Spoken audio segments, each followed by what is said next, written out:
आप सुन रहे रेडियो हिंदुस्तान और मैं हूं आपके साथ पारिजात। रूस के यूक्रेन हमले से बने हालात पर हम अपने साथ बात करने के लिए डिफेंस एक्सपर्ट कमर आगा साहब से रिक्वेस्ट किए, वो हमारे साथ मौजूद हैं। आगा साहब, आलम यह है कि एक तरफ सनक है तो एक तरफ जिद है। रूसी सनक के आगे यूक्रेनी जिद कहां तक टिक पाएगी? देखिए, कई चीजें हैं।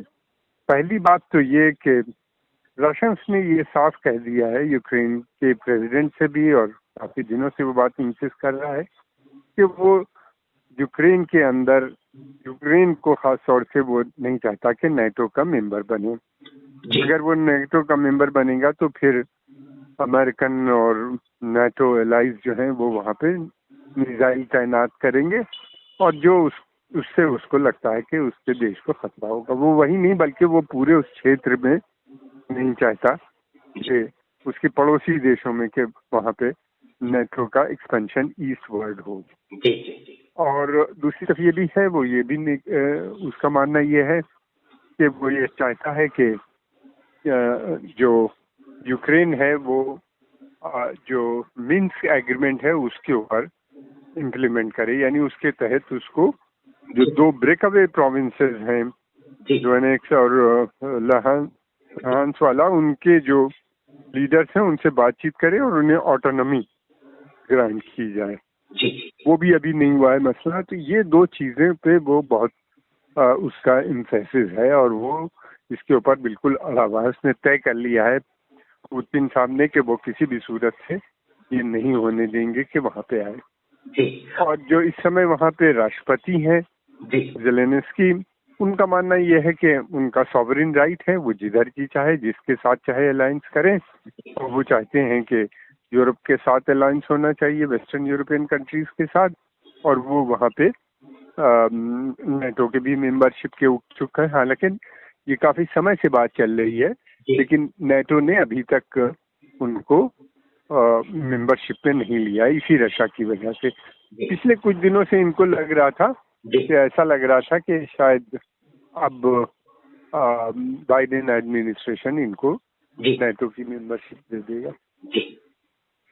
अभी जो स्थिति है अभी जो स्थिति है वो बहुत चिंताजनक है। आपको क्या लगता है, क्या हो सकता है सूरत हाल आगे? बहुत ही चिंताजनक स्थिति है जी। और डर लगता है कि कहीं ऐसा ना हो कि जंग फैल जाए जी। जैसे कि रशिया ने कहा है कि नेटो और अमेरिका बहुत शक्तिशाली हैं जी, लेकिन हमारे पास भी बहुत अच्छे वेपन हैं और न्यूक्लियर वेपन भी हैं जी। और फिर अभी कुछ समय पहले उन्हीं ने हाइपरसोनिक मिसाइल्स भी टेस्ट किए थे जी। F-500, तो उन्हीं ने ये इंडिकेट कर दिया है वो किसी हद तक जा सकते हैं जी हाँ, इसको बचाने के लिए। परमाणु हमले की बात करने का मतलब ही धमकी देना है, और इसी वजह से अभी जो देखा जा रहा है नाटो शांत है, सिर्फ धमकी दे रहे हैं, कह रहे हैं हम एक्शन लेंगे और कभी भी हमला कर सकते हैं, हम तैयार हैं, लेकिन कुछ नहीं कर रहे हैं। अमेरिका भी सिर्फ बातें कर रहा है, सीज फायर जी बोलिए। नहीं, देखिए, अमेरिका ने तो ये कहा है और वेस्टर्न यूरोपियन कंट्रीज ने भी, जो नेटो के मेंबर हैं जी, उन सब ने कहा है कि हम आप यूक्रेन को वेपन सिस्टम्स देंगे, नए वेपन, आधुनिक जितने हथियार हैं वो मुहैया करेंगे, और वो दे भी रहे हैं। और जर्मनी ने कहा है कि पैसे का वायदा किया है, उन्हीं ने भी पैसे दिए हैं और आइंदा भी देंगे वो लोग। लेकिन ये कहा है कि हमारी फौजें वहां लड़ने नहीं जाएंगी। मुझे ऐसा लगता है कि ये एक यूरोप का अफगानिस्तान बनने जा रहा है यूक्रेन। रशियन आ तो गए हैं, यहाँ से क्या निकल पाएंगे आसानी से? कहीं ऐसा ना हो कि वो वहाँ पे फंसे और फिर एक लंबी लड़ाई हो, जो रशिया के लिए मैं समझता हूँ बहुत घातक साबित होगी। और रशिया इसी कारणवश ऐसा लगता है कि रशिया हो सकता है बचने के लिए जंग को इस रीजन में न फैला दे कहीं। तो बहुत से चीजें हैं, अभी कहना जल्दी होगा, लेकिन फिलहाल तो ये है कि एक चीज मैं और यहाँ पे कहना चाहूंगा जी। हमने पिछले बहुत सी जंगें देखी जी, जिसमें एक ही जंग में कामयाबी मिली है, वो सन 71 की जंग इंडिया पाकिस्तान की थी, जिसमें जबरदस्त कामयाबी मिली, बांग्लादेश बन गया जी। और जो ऑब्जेक्टिव्स थे मिसेस इंदिरा गांधी के, भारत के, वो पूरे हो गए जी। इसके अलावा कोई जंग आप देखिए, जितनी भी वियतनाम में इतने साल लड़ाई चली, फिर नॉर्थ कोरिया का मसला अभी तक नहीं हुआ, नॉर्थ कोरिया साउथ कोरिया अभी भी they are technically at war. फिर उसके बाद आप वहाँ देख लीजिए इंडो चाइना पूरा वियतनाम के आसपास के सब देश, वहाँ अमेरिका ने इतने साल लड़ाई लड़ी, उससे पहले फ्रेंच लड़ रहे थे, कोई ऑब्जेक्टिव उन लोग का पूरा नहीं हुआ, वहाँ से भागना पड़ा अमेरिकन को। फिर अफगानिस्तान की वार देख लीजिए, गल्फ 1 गल्फ 2 गल्फ 3 पता नहीं कितनी हो गई है इराक में, वहाँ पे इराक में भी इतनी लंबी लड़ाई चली, सब कुछ हुआ, कई बार अटैक हुआ, लेकिन जो उनके अमेरिकन ऑब्जेक्टिव थे वहाँ भी नहीं पूरा हुआ। तो इस तरह से जंग से अब 21st सेंचुरी में कोई सवाल ही नहीं होता। जो रशियन सोच रहे हैं कि वो पूरा हो जाएगा उनके ऑब्जेक्टिव, तो जरा मुश्किल लगता है। अगर रुक गए वहाँ पे तो फिर तो बहुत ही मुश्किल होगी। हाँ, स्विफ्ट एक्शन करके सेना को डिसेबल्ड करके ये तुरंत वहाँ से हट जाए, इनका बेसिक पर्पस अगर रिजीम चेंज का है और वो इन चीजों से रिजीम चेंज करने में सफल हो गए तो जरूर कामयाबी मिलेगी। लेकिन मुझे नहीं लगता कि इस रिजीम को वो चेंज कर पाएंगे। अगर कुछ भी नहीं होगा तो ये रिजीम भाग के दूसरी जगह चली जाएगी, ये प्रेसिडेंट वगैरह, एंड वेस्टर्न यूरोपियन कंट्रीज इसी को मान्यता देंगे, दूसरी रिजीम को देंगे नहीं। जी जी जी जी। तो ये एक लंबा प्रोसेस लगता है कि शुरू हुआ, ऐसा लगता है। जी। आने वाला समय बताएगा कि जी क्या होगा। ये प्रेडिक्शन करना तो मुश्किल काम होता है, लेकिन ये है कि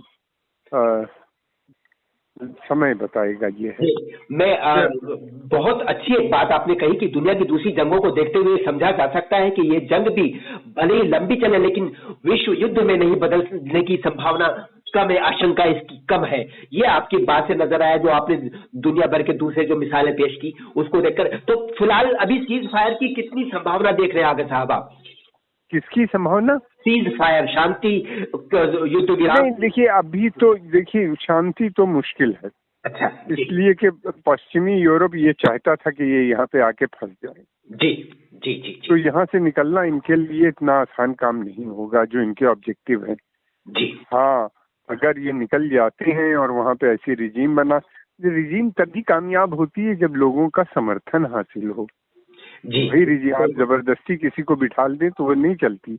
हाँ। अफगानिस्तान को अमेरिका ने पावर हैंड ओवर कर दी वहाँ पे, लेकिन उनको जनता की मान्यता नहीं है। देख लीजिए अफगानिस्तान में आज भी उनकी कोई सपोर्ट बेस नहीं है। जी जी जी। वो टेरर के माध्यम से वहाँ पे जमे हुए हैं।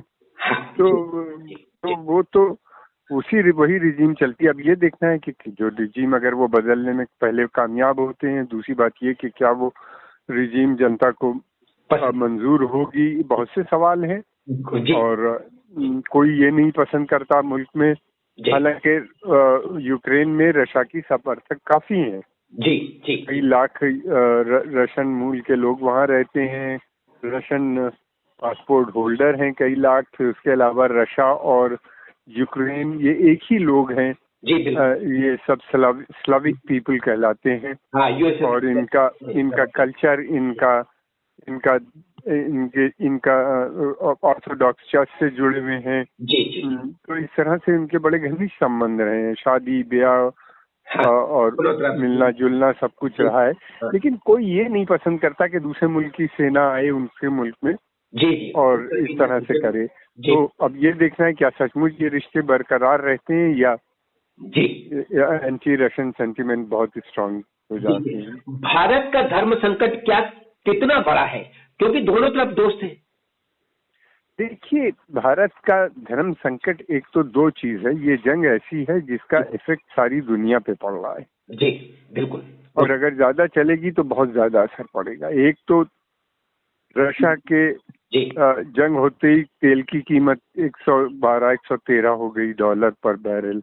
जी। फिर उसके बाद अब इसके मतलब ये है कि आने वाले समय में जल्दी ही भारत में तेल 110 रुपए में हो जाएगा, ऐसी शंका है।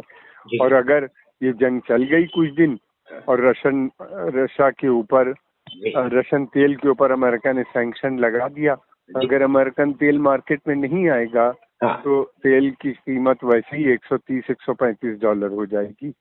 या रशिया ने स्वयं तेल देना यूरोप को बंद कर दिया तो यूरोप में एक बहुत बड़ा संकट खड़ा हो सकता है। ये भी संभव है कि रशिया वेट न करे कि अमेरिका सैंक्शन लगाएंगे, वो तुरंत वो कर दें। हालांकि अमेरिकन कोशिश ये कर रहे हैं कि तब तक नहीं लगाएंगे जब तक कि ईरानियन तेल मार्केट में ना आ जाए। उम्मीद की जाती है ईरान से समझौता हो जाएगा जल्दी ही, न्यूक्लियर डील, जिस तरह की खबरें आ रही हैं उससे लगता है।